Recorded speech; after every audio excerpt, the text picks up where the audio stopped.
Imagine a school system where students take relatively few standardized tests, where teachers are trusted as highly trained professionals, where classrooms emphasize collaboration, exploration, and student autonomy. For many educators around the world, this description reminds people of the education systems of Nordic countries. Countries like Finland, Denmark, and Sweden are often cited as examples of systems that prioritize equity, trust, and student well being. And yet, despite the relatively light emphasis on standardized testing, students in these systems often perform well academically, which raises an interesting question. How do education systems built on trust, rather than heavy accountability structures, still produce strong learning outcomes? Welcome back to the EdTech Curio Cabinet.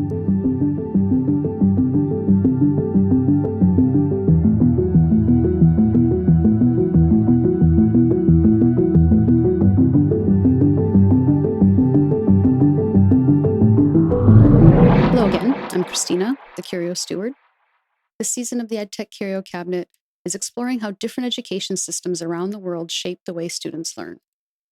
In our last episode, we looked at the role of high-stakes examinations in structuring educational opportunity. Before that, we explored why certain countries consistently perform strongly in mathematics. Both of those curios highlighted the importance of structure in education systems. But today's curiosity explores a different model, an approach that emphasizes trust, teacher professionalism, and student autonomy.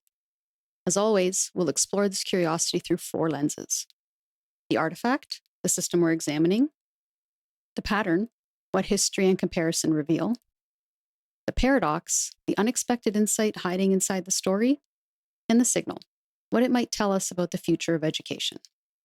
Education systems in Nordic countries have attracted sustained global attention over the past 2 decades. Finland, in particular, became a focal point after strong performance on international assessments, such as the Program for International Student Assessment.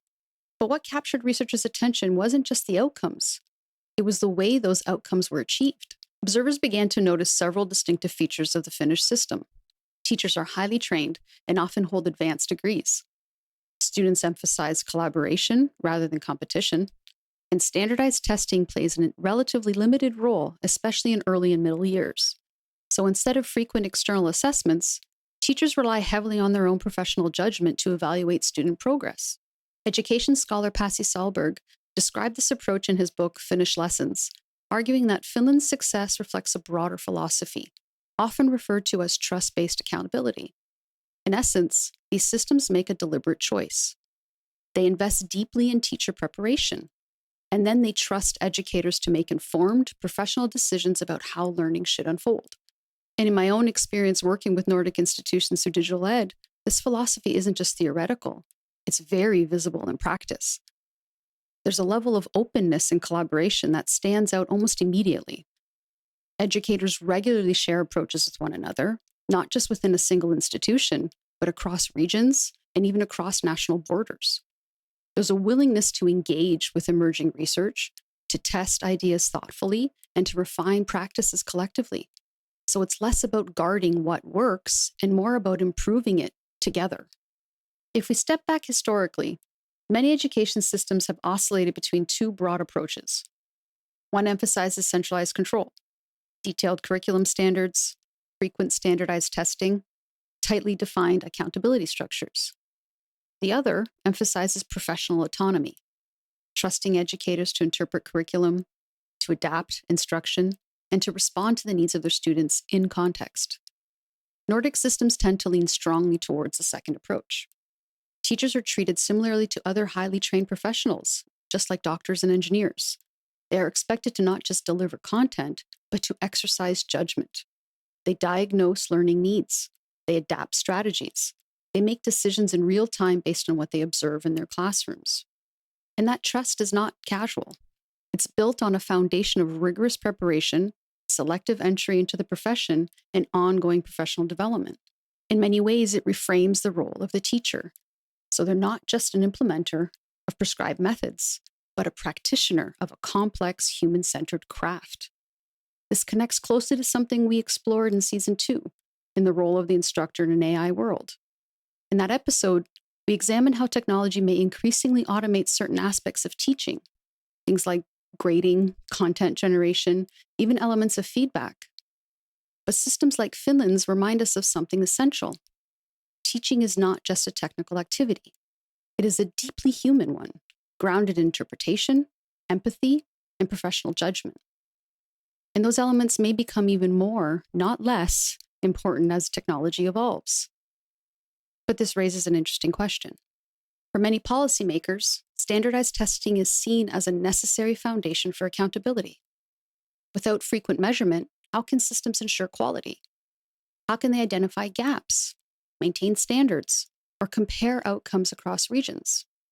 And yet, Nordic systems present a compelling counterexample. They demonstrate that strong learning outcomes can emerge even when standardized testing plays a relatively limited role.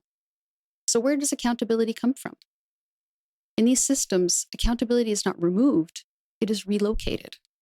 Instead of being concentrated in external exams, it is embedded within the profession itself. There's a strong emphasis on rigorous teacher education, peer collaboration and shared practice, and a cultural expectation of responsibility within the profession. In other words, accountability shifts from the test to the teacher. This doesn't eliminate rigor.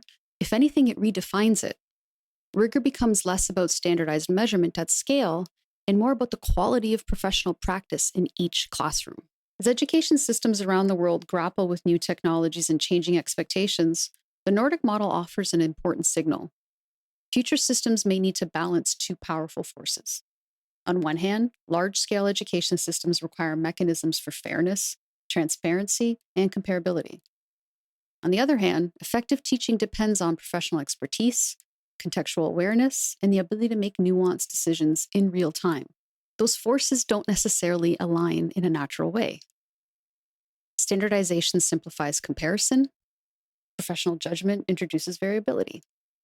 And yet, the Nordic experience suggests that it may be possible to design systems where both coexist, where trust is not in the absence of accountability, but just a different form of it.